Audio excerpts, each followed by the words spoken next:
What's up, my video gaming bros? Today we're going to be talking about all the games that I've been playing in the past year, so don't forget to smash that like button, subscribe if you're not already, and let's get right into it.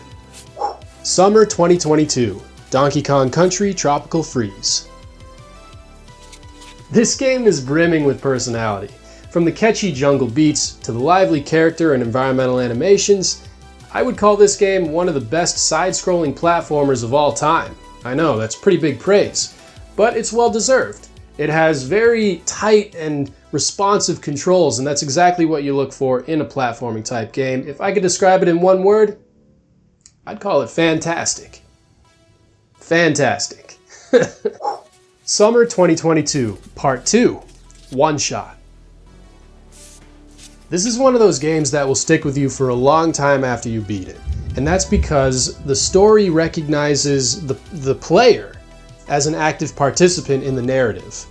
It accomplishes that by basically breaking the fourth wall in some creative ways that I've never seen done before in a video game. With that said, if I could describe it in one word, unique. Play it on PC. Fall 2022, Eastward. Not every game on this list is going to be a winner, y'all. I had high hopes for Eastward. I thought it looked really good as a SNES type pixel art game. It's a top-down Zelda game, but it has way too much dialogue. The story meanders, it drops plot elements all over the place. You're constantly wondering what's going to happen from what happened in Chapter 2. Yeah, it never gets tied up. So don't keep your hopes up there. It's just kind of, in one word, disappointing.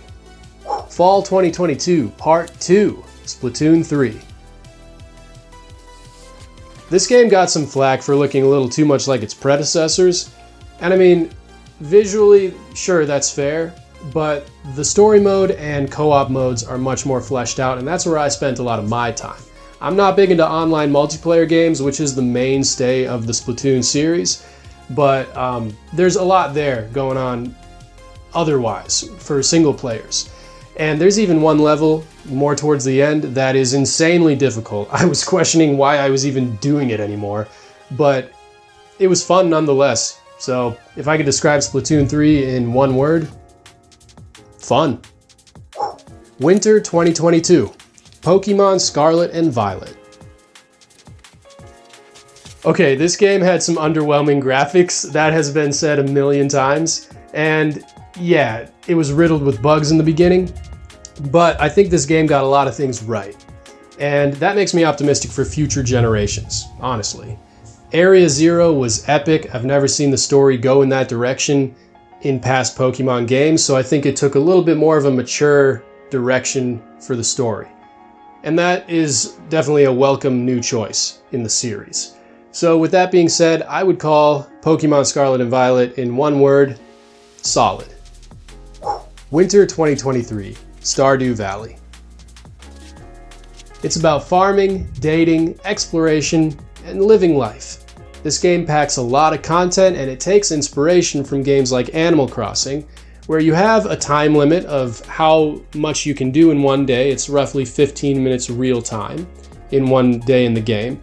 And it just finds a nice balance between time management and relaxation, which sounds kind of contradictory, but it's true. If I could describe the game in one word, pleasant. Winter 2023 Part 2, Kirby's Return to Dreamland Deluxe. I remember beating this game back in 2012 and thinking, there is no way this is worth full MSRP. It was too small of a game. But now that it's a deluxe version, I'd say that it's definitely worthy of its subtitle, because it packs way more enemies, bosses, even copy abilities. So there's just a lot more content here, new modes, and it's much needed for this game. It looks really good, it plays well, there's an emphasis on action. It's a Kirby game, man. One word, satisfying. Spring 2023. Metroid Prime Remastered. Look, when they announced this game, I was ecstatic. I love Metroid, and this was a game that originally came out in 2002, so it's amazing how well it holds up even today. They did a complete graphical overhaul and just made it work on the Switch and it was just a really good remaster at the end of the day. The tried and true system of getting upgrades to reach new areas works really well, and it just kind of goes to show that the game was ahead of its time. Describe it in one word: amazing. Spring 2023 Part 2, Sonic Origins. The initial release came under mixed reviews because it felt very unfinished when they first released it. It didn't have the original soundtrack, it had a lot of bugs, and it was also the only way you could play these games on like current consoles and current PCs, because they removed all of these games that were originally purchasable separately on online stores, and they were much more affordable. But now it's like $40 for an unfinished package. People were not super pleased with that. I still had a good time with it. I played it much later once it got patched up and new character thrown in there. So I'd call it in one word: decent. Summer 2023 Pikmin III Deluxe. I played the original game on Wii U back in 2013, and I think that this deluxe version definitely adds some much needed content. It increases the length of the story with these extra side missions all bundled together in the deluxe version. They just kind of ported it, so the graphics don't necessarily look that much better in my opinion, but it was a really good time. It's relaxing, the time limit is not too much, it's not putting on too much pressure. So I would just say, overall, describe the game in one word: chill. Summer 2023 Part 2, Pikmin 4. I played Pikmin 3 Deluxe before this one, and I'm glad I did, because it made me notice some of the quirks of this game. Visually, and how it sounds, and the soundtrack, it all works really well, and a lot of love was put into those aspects. But I do believe that there are some pacing issues, and the game runs a little too long for its own good, making it more of a repetitive experience. So with that being said, describe the game in one word: repetitive. Summer 2023 Part 3, Luigis Mansion 3. This one took me by surprise, y'all. I did not expect to like it as much as I did. There's a lot of love put into the animation and the design of the characters, the environment. Everything is really destructible, and sucking up ghosts with your vacuum cleaner is just like a really fun Ghostbuster-esque type of formula that works wonderfully in this third iteration of the Luigi's Mansion series. A lot of things worked well. I love the boss fights, and I hope for another one coming up here in the near future. With that being said, describe this game in one word: surprising.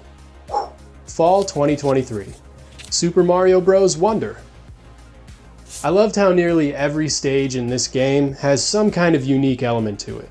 Whether it's piranha plants singing, or giant wigglers with skates on that you have to race to the finish line against, or jumping on top of brand new whoopee cushion fish they gotta be a new staple to the game series now. These things are difficult, but it makes it fun, and that's the point. This game is super challenging, more so challenging than any Mario game that's come out in recent times, I would say. But it has a little something for everyone. It's very accessible with a range of characters, some of which don't take damage, so that's more forgiving. And there are badges that really adds variety to the platforming. There's something in this for everybody, parents and children alike. So with that being said, describe this game in one word: I would call it trippy. Thanks for watching, guys. I hope you enjoyed this show and tell type of video, and let me know what you think about these games in the comments section below. Until next time, peace out, players. This stuff is everywhere, man. Jeez.